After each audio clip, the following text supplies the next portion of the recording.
ഇന്നിങ്ങോട്ട് വരുമ്പോൾ 2-3 ഈ കറുത്ത കൊടി കുറച്ച് 10 വർഷമായിട്ട് ഒരു പ്രസ്ഥാനത്തിൻ്റെ അവരുടെ കൊടി ഇപ്പം കറുത്തതാണ് കുറേ 10 വർഷമായിട്ട്. അടുത്ത 5 വർഷവും അങ്ങനെ തന്നെ ആയിരിക്കും എന്ന് പറയട്ടെ. അപ്പോൾ ഇങ്ങനെ ഇതുമായിട്ട് ചാടുന്നുണ്ടോ?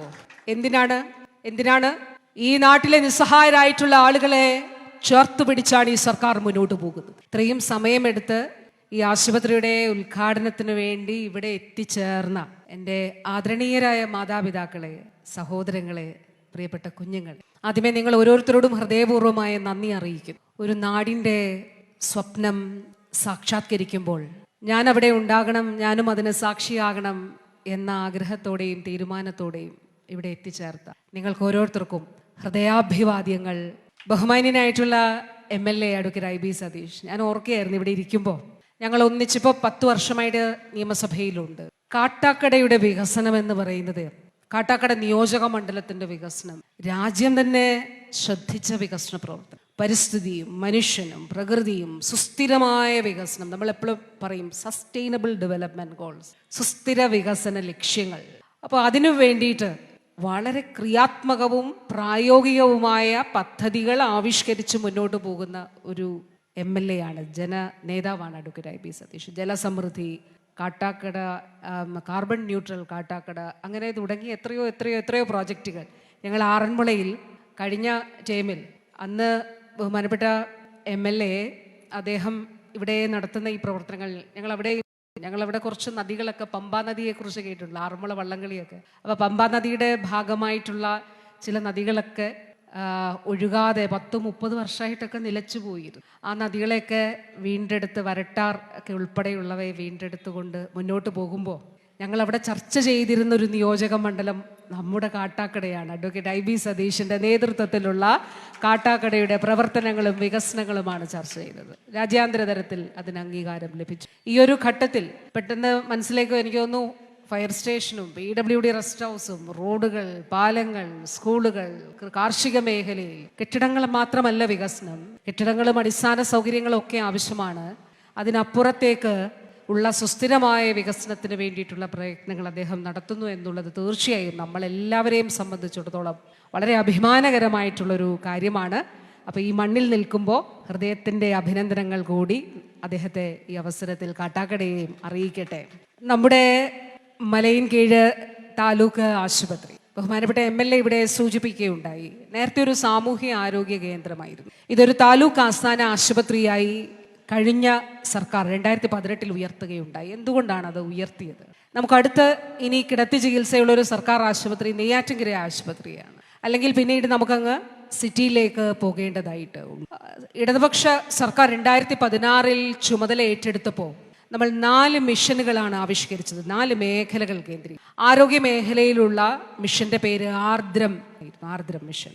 ആർദ്രം മിഷനിലൂടെ നമ്മൾ കണ്ടത്, നമ്മുടെ ലക്ഷ്യം ഇതായിരുന്നു: രോഗത്തിൻ്റെ മുന്നിൽ ഒരാളും നിസ്സഹായരായി പോകാനായിട്ട് പാടില്ല. നമ്മുടെ ആരോഗ്യ കേന്ദ്രങ്ങൾ, ആശുപത്രികൾ, താലൂക്ക് ആശുപത്രികൾ, ജില്ലാ ജനറൽ ആശുപത്രികൾ, മെഡിക്കൽ കോളേജുകൾ ആവശ്യമായിട്ടുള്ള അടിസ്ഥാന സൗകര്യം ഒരുക്കേണ്ടതായിട്ട് ഉണ്ട്. അതോടൊപ്പം തന്നെ രാജ്യത്ത് നമുക്കറിയാം, ഏറ്റവും കൂടുതൽ നമ്മൾ പറയും ഇംഗ്ലീഷിൽ പറയും ഹെൽത്ത് സീക്കിംഗ് ബിഹേവിയർ, ഏറ്റവും കൂടുതൽ ഡോക്ടറെ കാണുന്നതും മരുന്ന് വാങ്ങിക്കുന്നതും ഒക്കെ ഇന്ത്യയിൽ പൊതുവേ നമ്മൾ നോക്കുമ്പോൾ കേരളീയരാണ്. അത് നമ്മളുടെ ഒരു ആരോഗ്യ ബോധ്യത്തിൽ നിന്ന് കൂടിയാണ്. നമ്മൾ ആരോഗ്യ വകുപ്പും പറയുന്നത് അങ്ങനെയാണ്, സ്വയമായിട്ട് നമ്മൾ പനിക്ക് ചികിത്സിക്കരുത്, ഡോക്ടറെ കാണണം എന്നുള്ളതാണ്, പനിയാണെങ്കിലും. അപ്പോൾ അതുകൊണ്ട് ഒക്കെ കൂടെ ഏറ്റവും കൂടുതൽ ചികിത്സയ്ക്ക് വേണ്ടി പണം ചിലവാകുന്നത് നമ്മുടേതായിരുന്നു.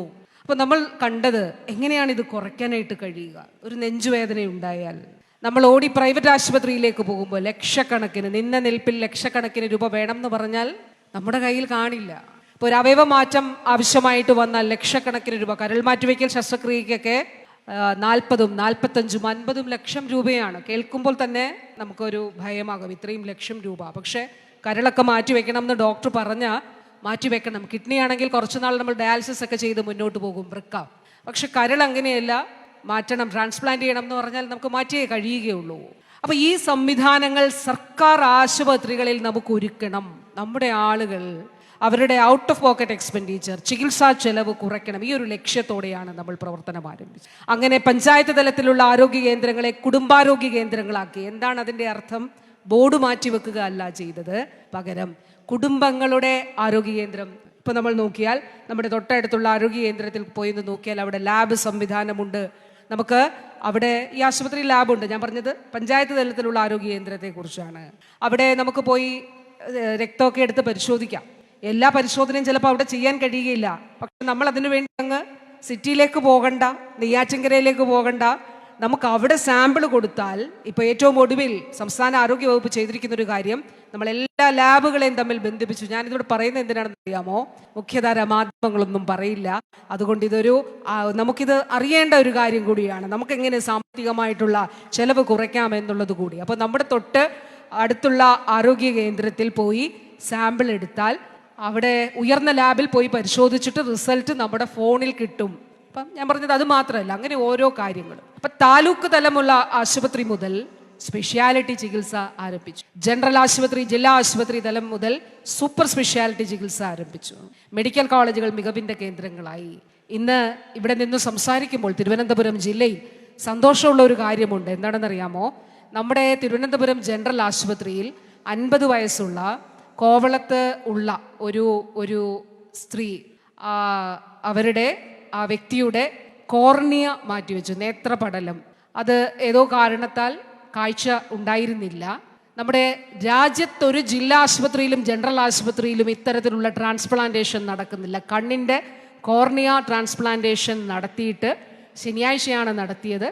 ഇന്ന് ഡോക്ടർമാർ അറിയിച്ചിട്ടുണ്ട്, സുഖമായി വരുന്നു, കാഴ്ചയുണ്ട്. ഇനി ഇന്നോ നാളെയോ ഡിസ്ചാർജ് ചെയ്യാൻ പോവുകയാണ്. ഇന്ന് ചരിത്രം സൃഷ്ടിച്ചിരിക്കുകയാണ് തിരുവനന്തപുരം ജനറൽ ആശുപത്രി എന്നുള്ളത് നമുക്ക് കാണാനായിട്ട് കഴിയും. അപ്പോൾ സൂപ്പർ സ്പെഷ്യാലിറ്റി ചികിത്സകൾ ജില്ലാ ജനറൽ ആശുപത്രികളിൽ, അതിനു മുകളിൽ മെഡിക്കൽ കോളേജുകളിൽ അതനുസരിച്ചിട്ടുള്ള കൂടുതൽ സൗകര്യങ്ങൾ, ചികിത്സകൾ. അപ്പോൾ ഇവിടെ നമ്മുടെ മലയിൻകീഴെ കാര്യം പറയുമ്പോൾ ഈ പ്രദേശത്തിൻ്റെ ആവശ്യം, ഒരു ഉദാഹരണം പറയട്ടെ, എല്ലാ കാര്യങ്ങളും പറയാൻ നമുക്ക് സമയപരിമിതി ഉള്ളതുകൊണ്ട്. ഇപ്പോൾ ഒരു ഡയാലിസിസ് ചെയ്യുന്ന ആരെങ്കിലും നമ്മുടെ കൂട്ടത്തിലുണ്ടോ എന്ന് അറിഞ്ഞുകൂടാ. സ്വകാര്യ മേഖലയിൽ ഡയാലിസിസ് ചെയ്യുമ്പോൾ ഒരു ഡയാലിസിസിന് 1500 മുതൽ 2000 രൂപ വരെ ചെലവ് വരും. ഒരാഴ്ചയിൽ പരമാവധി ഒരു വ്യക്തി 3 ഡയാലിസിസ് വരെ ചെയ്യേണ്ടതായിട്ട് വരും. അപ്പോൾ എത്ര ആണെന്നൊന്ന് ആലോചിച്ച് നോക്കിയാൽ 1500 ഗുണം 3, 4500 രൂപ ഒരാഴ്ചയിൽ. അപ്പോൾ 4 ആഴ്ച, ഒരു മാസം 18000 രൂപ ഡയാലിസിസിന് മാത്രം ചെലവഴിക്കണം. പിന്നെ അങ്ങോട്ടുള്ള ഓട്ടോ രക്ഷാ കൂലി, അല്ലെങ്കിൽ വാഹനത്തിൽ പോകുന്നത്, മറ്റ് ചെലവുകൾ, ഇതെല്ലാം കൂടി കണക്കാക്കുമ്പോൾ എങ്ങനെ പോയാലും 18000-ൽ കൂടുതൽ രൂപ ചെലവാകും. അപ്പം സർക്കാർ കണ്ടത് എങ്ങനെയാണ്? ഈ നാട്ടിലെ സാധാരണക്കാരായിട്ടുള്ള ആളുകൾക്ക് നമ്മുടെ സർക്കാർ സംവിധാനത്തിൽ ഡയാലിസിസ് ചെയ്യാനുള്ള സൗകര്യം ഉണ്ടാകണം. അതിനെന്ത് ചെയ്യണം? അടിസ്ഥാന സൗകര്യ വികസനം ഉണ്ടാകണം. എങ്ങനെയാണ് ഇവിടെ സാധ്യമായത്? ബഹുമാനപ്പെട്ട MLA-യുടെ ഇടപെടലിൻ്റെ ഭാഗമായി നമ്മുടെ ഈ ആശുപത്രിയിൽ 2022 നവംബർ മാസത്തിൽ ഡയാലിസിസ് ആരംഭിച്ചു. അന്ന് ഇവിടെയായിരുന്നു സ്റ്റേജ് ഉണ്ടായിരുന്നത്, നിങ്ങളൊക്കെ ഓർക്കുന്നുണ്ടാകും. നമ്മൾ അന്ന് അതിൻ്റെ ഡയാലിസിസിൻ്റെ ഉദ്ഘാടനം നിർവഹിക്കുകയുണ്ട്. അപ്പോൾ ഇതൊരു ഇടപെടലാണ്, ഒരു ജനകീയ ഇടപെടലാണ്. 2016 മുൻപ് 12 ആശുപത്രികളിലെ ഡയാലിസിസ് സൗകര്യം ഉണ്ടായിരുന്നുള്ളൂ എങ്കിൽ ഇന്ന് സംസ്ഥാനത്തെ മെഡിക്കൽ കോളേജുകൾ കൂടാതെ 125 ആശുപത്രികളിൽ ഡയാലിസിസ് സൗകര്യം ഒരുക്കുന്നതിന് നമുക്ക് കഴിഞ്ഞിട്ടുണ്ട് എന്നുള്ളതാണ്. 125 ഡയാലിസിസ് ആശുപത്രികളിൽ ഡയാലിസിസ് യൂണിറ്റ് എന്ന് പറയുമ്പോൾ നമ്മളൊന്ന് ആലോചിച്ച് നോക്കണം. ഇപ്പോൾ ഇവിടുത്തെ ഒരു കാര്യം പറയുകയാണെങ്കിൽ നമുക്കിവിടെ 2 ഷിഫ്റ്റാണ് ഉള്ളത്. ഇപ്പോൾ ഈ 2025 നവംബർ മാസം മുതൽ ആകെ ഇവിടെ രജിസ്റ്റർ ചെയ്തവരുടെ എണ്ണം എത്രയാണെന്ന് അറിയാമോ? ഇവിടെ നമ്മുടെ ഈ ആശുപത്രിയിൽ ഡയാലിസിസിന് വേണ്ടി രജിസ്റ്റർ ചെയ്തിരിക്കുന്നവരുടെ എണ്ണം 321 അതിൽ ഇതുവരെ നമുക്ക് ഡയാലിസിസ് ചെയ്ത് കൊടുക്കാൻ കഴിഞ്ഞിട്ടുള്ളത് 271 പേർക്കാണ്. ബാക്കിയുള്ളവർക്ക് കൂടി ഇവിടെ ഡയാലിസിസ് കൊടുക്കണം. അവരും ഇപ്പോൾ എവിടെയോ സ്വകാര്യ മേഖലയിലൊക്കെ ചെയ്യുകയാണ്. അപ്പോൾ അവർക്ക് കൂടി താങ്ങാൻ കഴിയുന്ന സൗജന്യമായി സ്കീമിൽ ഉൾപ്പെടുത്തി ഇവിടെ നമുക്ക് ഡയാലിസിസ് ചെയ്യുന്നതിന് വേണ്ടിയിട്ടുള്ള സൗകര്യമാണ്. ഇതാണ് ഈ വ്യത്യാസം. 321 പേർക്ക് ഡയാലിസിസ് സൗകര്യം ഒരുക്കാന്ന് പറയുമ്പോൾ ഇതാണ് ഈ കാലഘട്ടത്തിൽ നമ്മൾ ചെയ്തുകൊണ്ടിരിക്കുന്നത്. ഞാൻ ഇന്നിങ്ങോട്ട് വരുമ്പോൾ 2-3 ഈ കറുത്ത കൊടി, കുറച്ച് 10 വർഷമായിട്ട് ഒരു പ്രസ്ഥാനത്തിൻ്റെ അവരുടെ കൊടി ഇപ്പോൾ കറുത്തതാണ്, കുറേ 10 വർഷമായിട്ട്. അടുത്ത 5 വർഷം അങ്ങനെ തന്നെ ആയിരിക്കും എന്ന് പറയട്ടെ. അപ്പോൾ ഇങ്ങനെ ഇതുമായിട്ട് ചാടുന്നത് കണ്ടോ? എന്തിനാണ് ഈ നാട്ടിലെ നിസ്സഹായരായിട്ടുള്ള ആളുകളെ ചേർത്ത് പിടിച്ചാണ് ഈ സർക്കാർ മുന്നോട്ട് പോകുന്നത്. 2016 മുൻപ് ഇവിടെ സർക്കാർ മേഖലയിൽ വിവിധ സ്കീമുകളിലായിട്ടാണ് ഇൻഷുറൻസ് പരിരക്ഷ ഉണ്ടായിരുന്നത്. നമ്മളിത് അറിയണം. എത്ര രൂപയാ ഒരു കുടുംബത്തിന് ഒരു വർഷം 2016 മുൻപ് ലഭിച്ചിരുന്നതെന്ന് അറിയാമോ? 30,000 രൂപ. 30,000. എത്ര കുടുംബങ്ങൾക്ക് നൽകിയിട്ടുണ്ടെന്നറിയാമോ? 40,000 കുടുംബങ്ങൾക്കാണ് നൽകിയത്. കഴിഞ്ഞ സർക്കാരിന്റെ കാലഘട്ടത്തിൽ 2019 നമ്മൾ സ്റ്റേറ്റ് ഹെൽത്ത് ഏജൻസി ഇവിടെ ആരംഭിച്ചു. സ്റ്റേറ്റ് ഹെൽത്ത് ഏജൻസി അന്ന് 40,000 കുടുംബങ്ങളായിരുന്നെങ്കിൽ എൻ്റെ പ്രിയപ്പെട്ടവരെ, ഇന്ന് കേരള സംസ്ഥാനത്ത് നമ്മൾ ജീവിക്കുന്ന ഈ കേരള സംസ്ഥാനത്ത് അന്നത്തെ 40,000 കുടുംബങ്ങളുടെ സ്ഥാനത്ത് 42.5 ലക്ഷം കുടുംബങ്ങൾ ഇൻഷുറൻസ് പരിരക്ഷ ഉള്ളവരാണ്. അന്നത്തെ 30,000 രൂപയുടെ സ്ഥാനത്ത് 5 ലക്ഷം രൂപ ഒരു വർഷം ഒരു കുടുംബത്തിന് സൗജന്യമായി ചികിത്സ ലഭ്യമാകും. 2016 മുൻപ് ഞാൻ പറഞ്ഞില്ലേ, 12 ആശുപത്രികളിലാണ് ഡയാലിസിസ് ഉണ്ടായിരുന്നത്. ഇന്ന് 125 ആശുപത്രി. ഇന്ന് നോക്കൂ, കാത്ത് ലാബ്. നമ്മളൊരു ഹൃദയാഘാതം ഉണ്ടാകുമ്പോൾ, നെഞ്ചുവേദന ഉണ്ടായാൽ നമുക്ക് ദൂരദിക്കുകളിലൊക്കെ ഉള്ളവർക്ക് മെഡിക്കൽ കോളേജുകളിലേക്കൊക്കെ എത്തണമെങ്കിൽ പ്രയാസമുണ്ടാകും. ജില്ലാ ആശുപത്രികളിലേക്ക് അത് മാറി. ഇന്ന് സംസ്ഥാനത്തെ എല്ലാ ജില്ലകളിലും, ഏറ്റവും ഒടുവിൽ ഇടുക്കിയിലാണ് ഇല്ലാതെ ഇരുന്നത്. ആ ഇടുക്കി ജില്ലയിൽ അടിമാലിയിലും ഇടുക്കി മെഡിക്കൽ കോളേജിലും കൂടി അവിടെ കാത്ത് ലാബ് ആരംഭിക്കുന്നതിന് ഈ കാലഘട്ടത്തിൽ നമുക്ക് കഴിയുകയാണ്. അങ്ങനെ 14 ജില്ലകളിലും കാത്ത് ലാബുള്ള സംസ്ഥാനമായിട്ട് കേരളം മാറിക്കഴിഞ്ഞു. അതിൻ്റെയും ഒരു സാമ്പത്തികമായ കാര്യം കൂടി ഞാൻ പറയാം കേട്ടോ. ഒരു ആൻജിയോപ്ലാസ്റ്റി ചെയ്യണമെങ്കിൽ നേരത്തെ 6 ലക്ഷം 7 ലക്ഷം രൂപയാകും. ഇന്ന് സർക്കാരിൽ കാത്ത് ലാബ് വന്നതോടുകൂടി ആ സ്റ്റെൻറ്റിൻ്റെ വില മാത്രം 60,000 രൂപ. ഇനി കാസ്പ്, കാരുണ്യ ആരോഗ്യ സുരക്ഷാ പദ്ധതിയിലുള്ളവർക്ക് സൗജന്യമായിട്ടാണ് ഇത് ചെയ്തു കൊടുക്കുന്നത്. കാരുണ്യ ആരോഗ്യ സുരക്ഷാ പദ്ധതിയിൽ ഇല്ലെങ്കിൽ എങ്ങനെ? അത് സ്റ്റെൻറ്റിൻ്റെ പൈസ 60,000 രൂപ. 2 സ്റ്റെൻ്റ് ആണെങ്കിൽ 1,20,000 രൂപ അതാണ് നൽകുന്നത്. നമ്മൾ കണ്ടില്ലേ, ഈ തൊട്ടടുത്ത് എറണാകുളം ജനറൽ ആശുപത്രിയിൽ പണ്ട് ഒന്ന് ഓർക്കണം, നമ്മളൊക്കെ ഒരു അധികം പുറകോയ്ക്ക് പോകണ്ടല്ലോ, ഒരു ജില്ലാ ആശുപത്രിയിലും ജനറൽ ആശുപത്രിയിലും ഹൃദയം മാറ്റിവെക്കും എന്ന് നമുക്ക് ചിന്തിക്കാൻ കഴിയുമായിരുന്നോ? നമ്മുടെ എറണാകുളം ജനറൽ ആശുപത്രിയിൽ ഹൃദയം മാറ്റിവെക്കൽ ശസ്ത്രക്രിയ നടന്നു, രാജ്യത്ത് ആദ്യമായി. എറണാകുളം ജനറൽ ആശുപത്രിയിൽ വൃക്ക മാറ്റിവെക്കൽ ശസ്ത്രക്രിയ നടക്കുന്നുണ്ട്, കിഡ്നി ട്രാൻസ്പ്ലാന്റ് ചെയ്യുന്നുണ്ട് അവിടെ.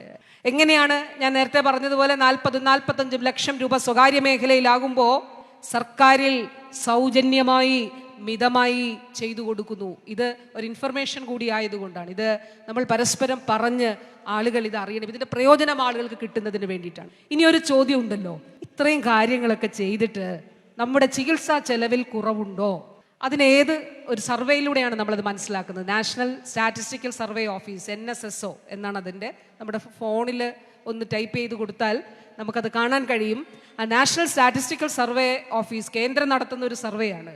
അതാണ് ആധികാരികമായിട്ട് കണക്കാക്കുന്നത്. ആ സർവേയിൽ പറയുന്നു, നമ്മുടെ നഗരത്തിലെയും ഗ്രാമപ്രദേശത്തിലെയും കേരളത്തിലെ ചികിത്സാ ചെലവ് ഈ കാലയളവിൽ പകുതിയായി കുറഞ്ഞിരിക്കുന്നു എന്നുള്ളതാണ്. ഇതാണ് മാറ്റം. ഇതാണ് കേരളത്തിന്റെ ആരോഗ്യ മേഖലയിൽ ഉണ്ടായിരിക്കുന്ന മാറ്റം എന്നുള്ളത് നാം കാണേണ്ടതായിട്ടു.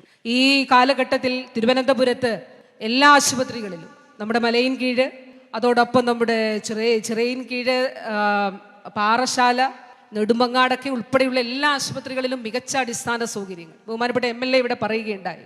തിരുവനന്തപുരം മെഡിക്കൽ കോളേജ്, അവിടെ എല്ലാ മികച്ച സൗകര്യങ്ങളും സാധ്യമാക്കിക്കൊണ്ടാണ് നമ്മൾ മുന്നോട്ട് പോകുന്നത്. ക്യാൻസറിൻ്റെ ട്രീറ്റ്മെൻറ്റിൻ്റെ കാര്യമൊക്കെ ഇവിടെ പറയുകയുണ്ടായി. പെറ്റ് സ്കാനും സ്പെക് സ്കാനും ഒക്കെ ഉൾപ്പെടെയുള്ള സൗകര്യങ്ങൾ അവിടെ നമുക്ക് ഒരുക്കാൻ കഴിഞ്ഞു. പക്ഷാഘാതം വന്നാൽ, അതുകൂടെ പറയട്ടെ, പക്ഷാഘാതം വന്നാൽ നമ്മൾ പറയും ഗോൾഡൻ അവേഴ്സ്, സുവർണ മണിക്കൂറുകൾ എന്ന് പറയാമെങ്കിൽ മലയാളത്തിൽ, ഗോൾഡൻ അവേഴ്സിൽ ഡോക്ടർമാർ അതിൻ്റെ മരുന്ന് നൽകണം, അല്ലെങ്കിൽ നമ്മൾ കിടപ്പിലായി പോകും. അപ്പോൾ അങ്ങനെ മരുന്ന് നൽകി പക്ഷാഘാതത്തിൽ നമ്മൾ മുക്തമാകാൻ കഴിയും. പക്ഷെ വലിയ രക്തക്കുഴലുകളിൽ ബ്ലോക്ക് ഉണ്ടെങ്കിൽ നമ്മൾ ഹൃദയത്തിന് ചെയ്യുന്നത് പോലെയുള്ള പ്രൊസീജിയർ ബ്രെയിനിനും ചെയ്യണം, മെക്കാനിക്കൽ ത്രോംബക്ടമി ഒക്കെ ചെയ്യണം. രാജ്യത്ത് ഏറ്റവും മികച്ച ആ പക്ഷാഘാത ചികിത്സയുടെ കേന്ദ്രമായി തിരുവനന്തപുരം മെഡിക്കൽ കോളേജ് മാറിയിരിക്കുകയാണ്. അവിടുത്തെ neurology, interventional neurology, SIT Thiruvananthapuram അപൂർവ രോഗങ്ങളുടെ മികവിൻ്റെ കേന്ദ്രമായി മാറി. ബഹുമാനപ്പെട്ട MLA ഇവിടെ സൂചിപ്പിക്കുകയുണ്ടായി. നമ്മുടെ സംസ്ഥാനത്ത് അങ്ങോളം ഇങ്ങോളം, തിരുവനന്തപുരം മുതൽ അങ്ങ് കാസർഗോഡ് വരെ, പാറശാല മുതൽ അങ്ങ് മഞ്ചേശ്വരം വരെ. മഞ്ചേശ്വരത്തിൻ്റെ MLA പ്രതിപക്ഷത്തു നിന്നുള്ളൊരു MLA ആണ്. അദ്ദേഹം പറഞ്ഞ ഒരു കാര്യമുണ്ട്, മഞ്ചേശ്വരത്തിൻ്റെ ചരിത്രത്തിൽ ആരോഗ്യ മേഖലയിൽ, അതിപ്പോഴും യൂട്യൂബിലുണ്ട്, ആരോഗ്യ മേഖലയിൽ ഇത്രയും അധികം വികസന പ്രവർത്തനങ്ങൾ നടന്നിട്ടുള്ള ഒരു കാലമില്ല എന്നുള്ളതാണ്. നമ്മുടെ എല്ലാ ജില്ലകളിലും മെഡിക്കൽ കോളേജുകളായി, എല്ലായിടത്തും ഗവൺമെൻറ് നഴ്സിംഗ് കോളേജുകളായി സാധാരണക്കാർക്ക് പ്രാപ്യമാകുന്ന ചികിത്സാ സൗകര്യം ഒരുക്കുക എന്ന ലക്ഷ്യത്തോടെ ഇനിയും തുടർ പ്രവർത്തനങ്ങൾ നമ്മൾ നടത്തി തന്നെ മുന്നോട്ട് പോകും. ബഹുമാനപ്പെട്ട MLA ഇവിടെ അറിയിച്ചു. അദ്ദേഹത്തിൻ്റെ ആവശ്യപ്രകാരം നമ്മളിവിടെ ഒരു JC പീഡിയാട്രീഷ്യൻ ശിശുരോഗ വിഭാഗം കൂടി ഇവിടെ ആരംഭിക്കുന്നതിന് വേണ്ടി ജൂനിയർ കൺസൾട്ടൻറ്റിനെ ഇവിടെ നൽകിയിട്ടുണ്ട്. ഇപ്പോൾ നൽകിയ പുതിയ തസ്തികകളുടെ കൂട്ടത്തിൽ അതുകൂടി നൽകിയിട്ടുണ്ട്. ഇപ്പോൾ നമ്മൾ കാഷ്വാലിറ്റിയിലേക്ക് കയറുമ്പോൾ ശ്രദ്ധിച്ച് കാണും, അവിടെ 3 നമ്മൾ ഒരു ചുവന്ന വരയുണ്ട്, റെഡ്, യെല്ലോ, ഗ്രീൻ, അങ്ങനെയാണ് നമ്മളതിനെ വിഭജിക്കുന്നത്. ഏറ്റവും കൂടുതൽ ട്രോമയുള്ള അടിയന്തര ചികിത്സ വേണ്ടിയ ആളുകൾ റെഡ് സോണിലേക്ക് പോകും, അല്ലാത്ത ആളുകൾ യെല്ലോ സോൺ. തീർച്ചയായും ചെറിയ പ്രശ്നങ്ങളെ ഉള്ളെങ്കിൽ ഗ്രീൻ സോണിലേക്ക് പോകും എന്നുള്ളതാണ്. അതുമാത്രമല്ല, മലയൻകീഴ് നമ്മുടെ ഈ ആശുപത്രിയെ എല്ലാ സൗകര്യങ്ങളോടും കൂടി ഇപ്പോൾ നമുക്ക് സാധ്യമായിട്ടുള്ള എല്ലാ ഇടപെടലും, ഇവിടെ ദന്തൽ ചികിത്സയുമായിട്ട് ബന്ധപ്പെട്ടിട്ടുള്ള കാര്യങ്ങൾ ഇവിടെ ലഭ്യമാക്കിയിട്ടുണ്ട്. ഇതൊക്കെ ഉൾപ്പെടെ 24 മണിക്കൂറും പ്രവർത്തിക്കുന്ന 4 കിടക്കകളോടുകൂടി ഒബ്സർവേഷൻ അത്യാഹിത വിഭാഗം, ഒരേ സമയം സേവനം ലഭ്യമാക്കുന്ന ദന്തൽ OP കളുണ്ട്, ദന്തൽ OP ഉണ്ട്, ആധുനിക രീതിയിൽ സജ്ജീകരിച്ച 2 ദന്തൽ ചെയറോടുകൂടിയ പ്രൊസീജിയർ മുറിയുണ്ട്, നവീകരിച്ച ഫാർമസി തുടങ്ങിയ എല്ലാ കാര്യങ്ങളും നമ്മളിവിടെ ക്രമീകരിച്ചിട്ടുണ്ട്. കൂടുതലായി ഇപ്പോൾ നമുക്കിവിടെ നിർമ്മാണ പ്രവർത്തനം നടക്കുന്നത് കൊണ്ട് ഇവിടുത്തെ കിടക്കകളുടെ എണ്ണത്തിലൊരു കുറവുണ്ടായിരുന്നു. പക്ഷേ ഈ സൗകര്യങ്ങൾ കൂടി ഇവിടെ ക്രമീകരിക്കുന്നതോടുകൂടി കൂടുതൽ ആളുകൾക്ക് ഇതിൻ്റെ സേവനം നൽകുവാനായിട്ട് സാധിക്കും എന്നുള്ളതാണ് കരുതുന്നത്. അതുകൂടാതെ 24 മണിക്കൂറും പ്രവർത്തന സജ്ജമായിട്ടുള്ള CCTV ദൃശ്യം, ഈ CCTV സംവിധാനം, ഹെൽത്ത്, ഇതൊക്കെ ഇവിടെ ഒരുക്കിയിട്ടുണ്ട്. കൂടുതൽ കാര്യങ്ങൾ ആർദ്രം സ്റ്റാൻഡർഡൈസേഷൻ്റെ ഭാഗമായി കൂടുതൽ കാര്യങ്ങൾ ഈ ആശുപത്രിയിലേക്ക് ഒരുക്കുന്നതിന് വേണ്ടി തന്നെയാണ് നമ്മൾ കൂട്ടായി പരിശ്രമിക്കുന്നത്. അതിന് ഈ നാട് ഒന്നിച്ചു നിൽക്കുന്നതിൽ ഹൃദയപൂർവ്വമായിട്ടുള്ള നന്ദി ഏറെ വിനയത്തോടെ അറിയിച്ചുകൊണ്ട്, ബഹുമാനപ്പെട്ട MLA നിരന്തരമായി ഇതിൽ ഇടപെട്ടുകൊണ്ട് ഈ കാര്യങ്ങൾ ചെയ്യുന്നതിൽ പ്രത്യേകമായി നന്ദി അറിയിച്ചുകൊണ്ടും, ഔപചാരികമായി ഒരു കാര്യം കൂടി, ഇങ്ങനെ ഈ കാര്യങ്ങൾ ഞാൻ പറഞ്ഞില്ല, ഇത്രയും പ്രവർത്തനങ്ങൾ ഒരു സർക്കാർ ചെയ്യുമ്പോൾ അത് നമ്മളുടെ ഒരു നയത്തിൻ്റെ ഭാഗമാണ്, ഒരു കാഴ്ചപ്പാടിൻ്റെ ഭാഗമാണ്. നമുക്കറിയാം, ഒരു കാലമുണ്ടായിരുന്നു ആശുപത്രിയിൽ മരുന്നില്ലാത്ത, ആശുപത്രിയിൽ ഡോക്ടർമാരില്ലാത്ത, നല്ല ആശുപത്രികളില്ലാത്ത, സർക്കാർ മേഖലയിൽ ഡയാലിസിസ് സൗകര്യമില്ലാത്ത, ജില്ലാ ആശുപത്രിയിൽ ഹൃദ്രോഗ ചികിത്സയില്ലാത്ത, ഇങ്ങനെ ഞാൻ നേരത്തെ പറഞ്ഞ കാര്യങ്ങളൊന്നും തന്നെ നമ്മൾ പണ്ട് 2012 ഇവിടെ നമുക്കറിയാം മെഡിക്കൽ കോളേജുമായി ബന്ധപ്പെട്ടിട്ടുള്ള ഓരോ വിഷയങ്ങൾ. അപ്പോൾ ആ നിലയിൽ ആ കാലത്തിൽ നിന്നാണ് പുതിയ കാലത്ത് ആരോഗ്യ മേഖലയിലേക്ക് നമ്മൾ എത്തിച്ചിട്ടുള്ളത്. അതുകൊണ്ട് തന്നെ ഏറ്റവും സന്തോഷത്തോടെ എല്ലാവരുടെയും അനുവാദത്തോടെ ഔപചാരികമായി നമ്മുടെ മലയൻകീഴ് താലൂക്ക് ആസ്ഥാന ആശുപത്രിയുടെ പുതിയ ബഹുനില മന്ദിരത്തിൻ്റെ ഉദ്ഘാടനം നിർവഹിക്കുന്നതായി അറിയിച്ചു കൊള്ളുന്നു. നന്ദി, നമസ്കാരം.